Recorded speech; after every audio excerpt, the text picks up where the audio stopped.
Good morning. Happy Monday. Hope all y'all had a good weekend. Ours was pretty good. We went out of town for the weekend. We went up into the mountains and really just did a lot of relaxing. We hiked some trails. We always do that when we go to the mountains. We got one of them like park pass things that you can go to a state park, and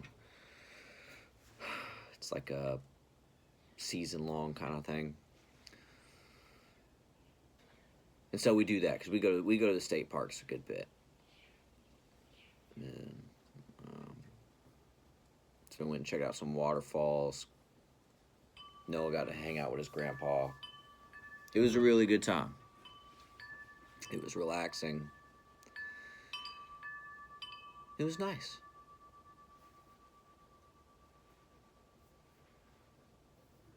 And it gave me some time to reflect, think about maybe what I wanted to share a little bit.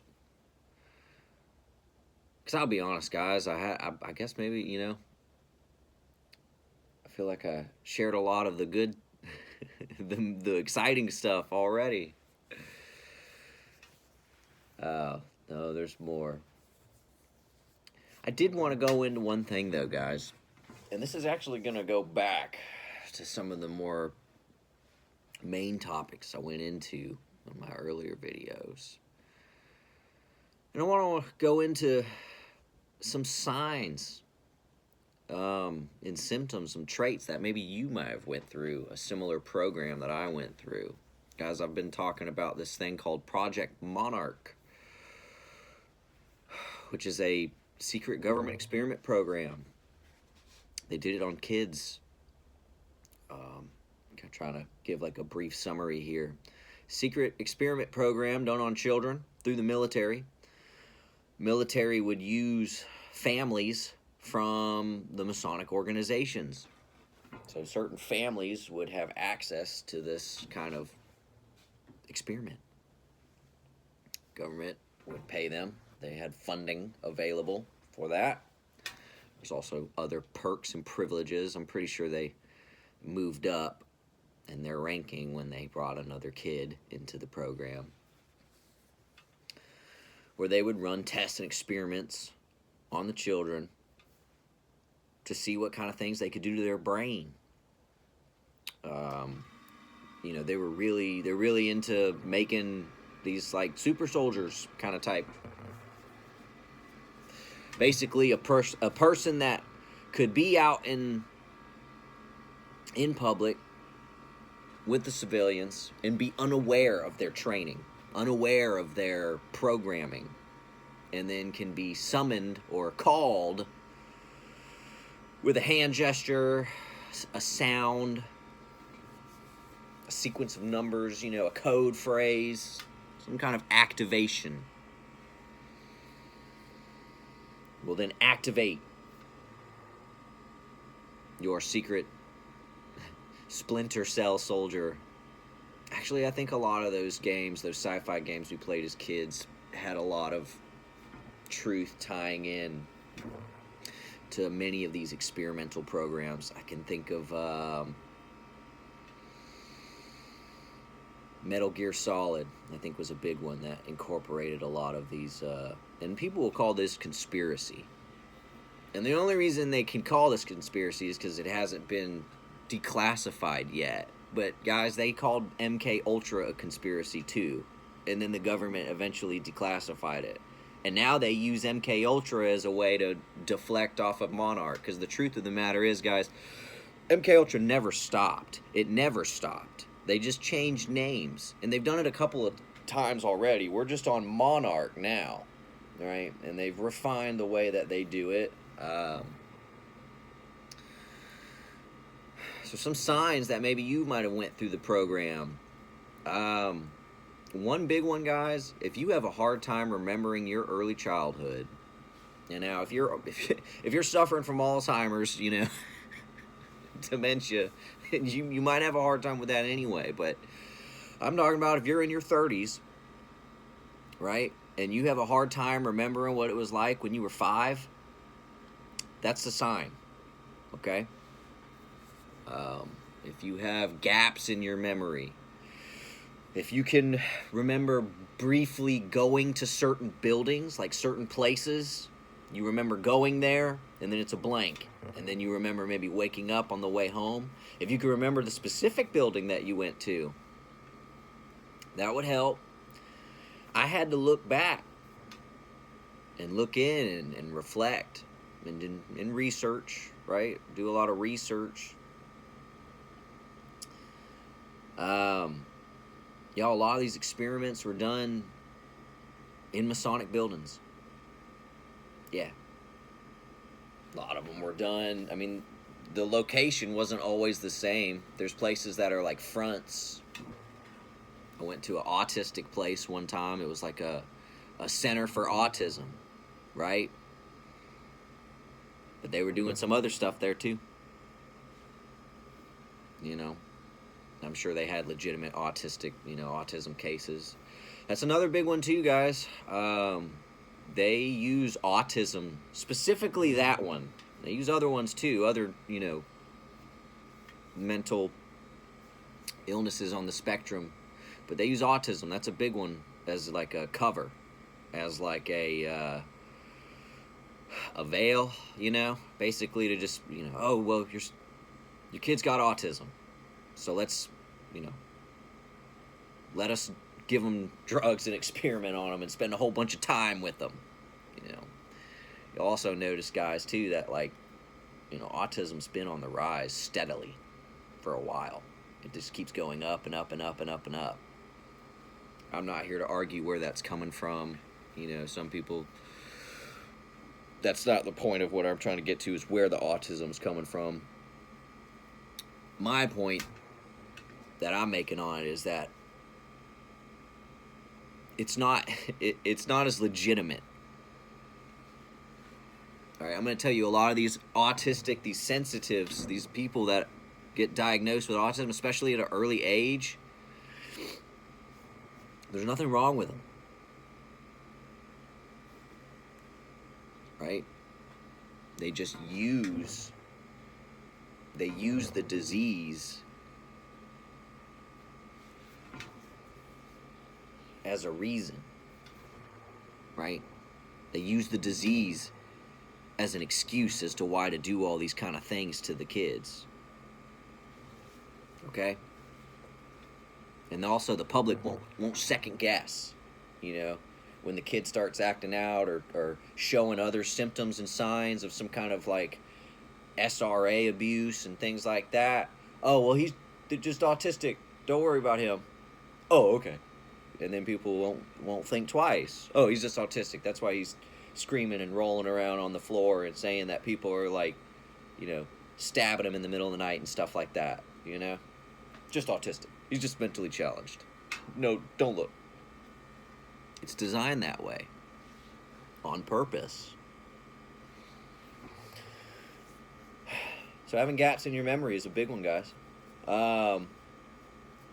If you can, if you remember going to a lot of odd medical facilities, special hospitals, specifically ones that are associated with Scottish Rite, Shriners, any of those Masonic ones where they donate lots of money to these experimental research hospitals and then get all this special access to these special kids.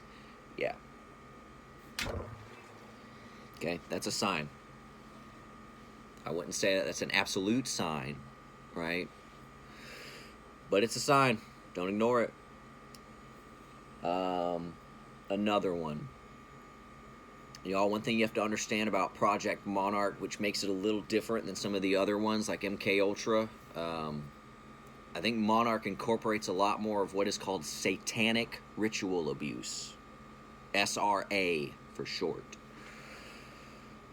I'm not saying the other ones never did, they incorporated a lot more.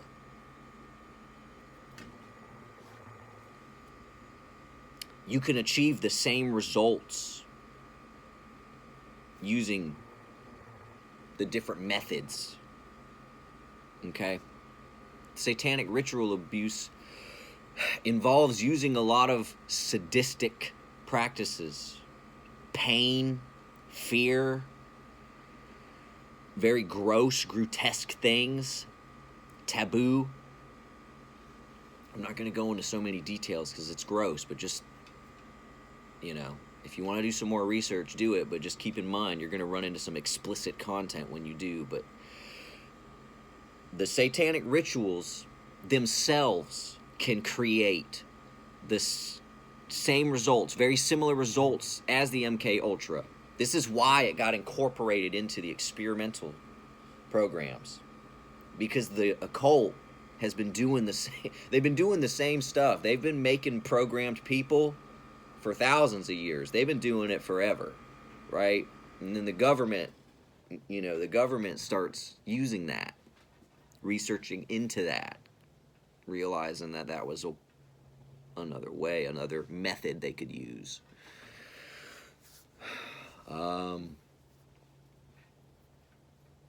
And so, yeah, if you start noticing signs and symptoms that you went through some kind of, satanic ritual abuse, that's another sign. So what are some signs and symptoms of that?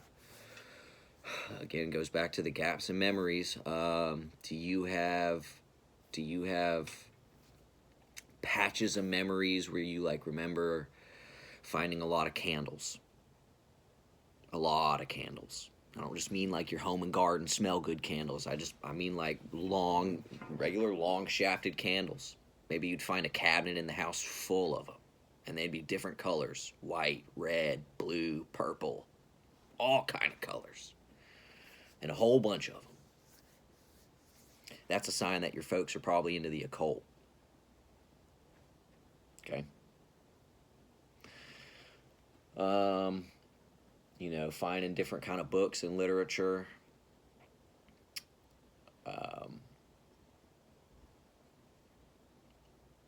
Going to places in the woods in the middle of the night, having gaps in your memories where you just kind of have a random memory where you're in the woods. Maybe you're wearing robes. They change you out into robes during these rituals. They're very ritualistic, implied by the name.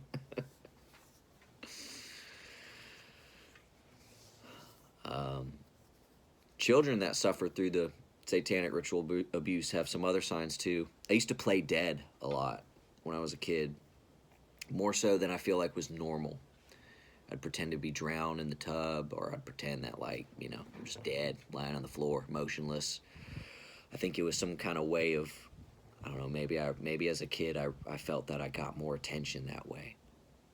But believe it or not, yeah, if you got a kid who's playing dead a whole lot, weirdly, probably a sign they're going through some satanic ritual abuse.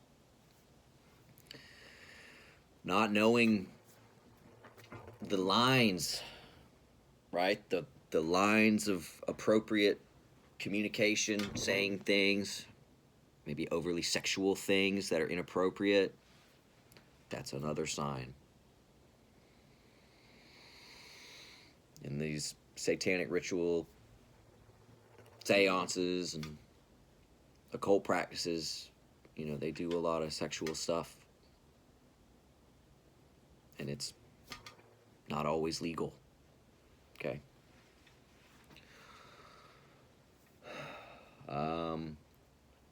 So those are a couple of signs.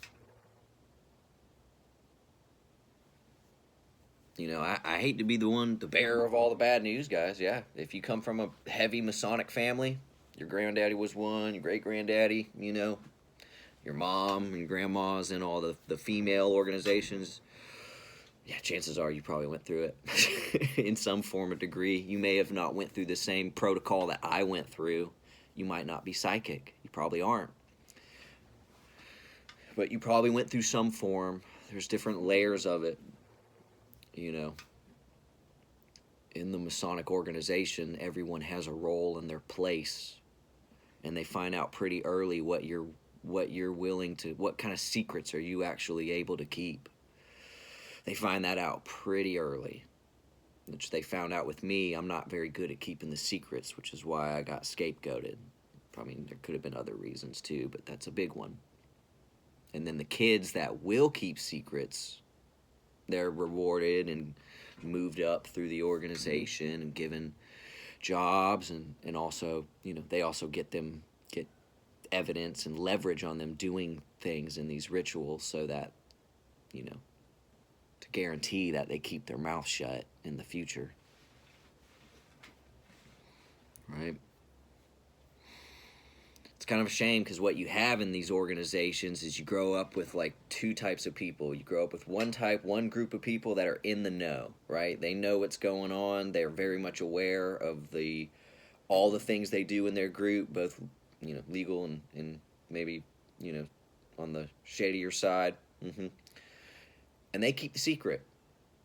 And then you have the other people in the group on the other side, who are unaware. They're unaware, but they're associated with the other group. And the other group actually preys on this group.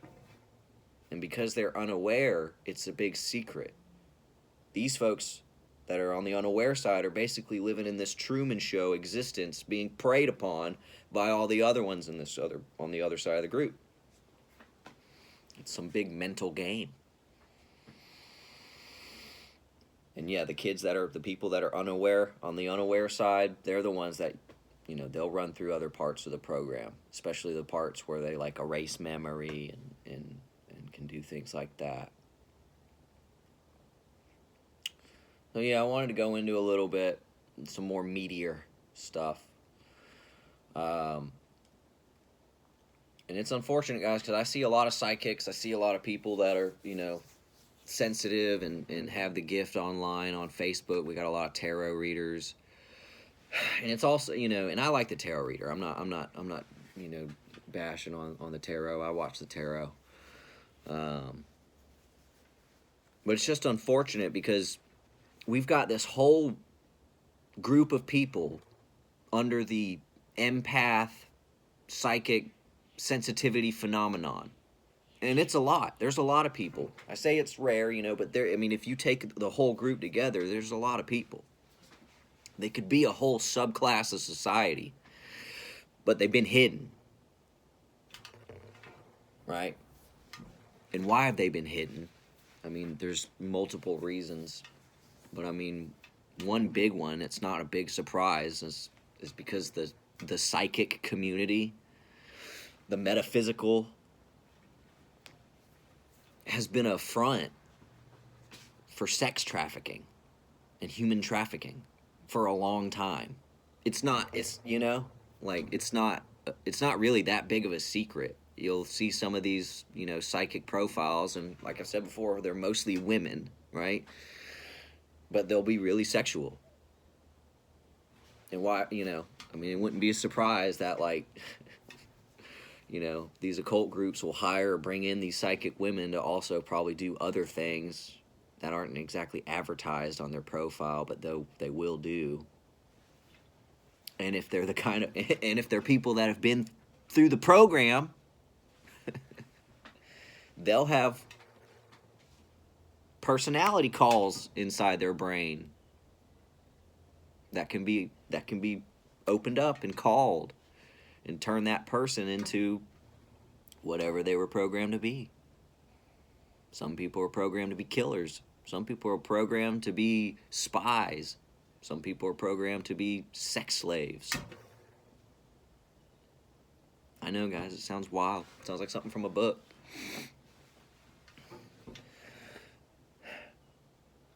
And then you have this American government that's been involved in it for a very long time. And the government was supposed to declassify this and honor the people that have gone through the program, but I think they've decided to hide it because they know that it's so bad, especially when you realize how many children that were involved, how many kids probably died in these experiments in a shallow grave, a nameless grave. You don't even know they served, because all the data they collect from all those experiments they use to make technology and drugs, anything that gave them insight of how the mind works and the psyche and all that, yeah, they're using that. And so you've got all these people. It just makes me sick. It really does. I kind of went off topic here, but yeah, guys, Wanted to go into that. I'll see y'all around. Y'all have a good morning. Bye-bye now.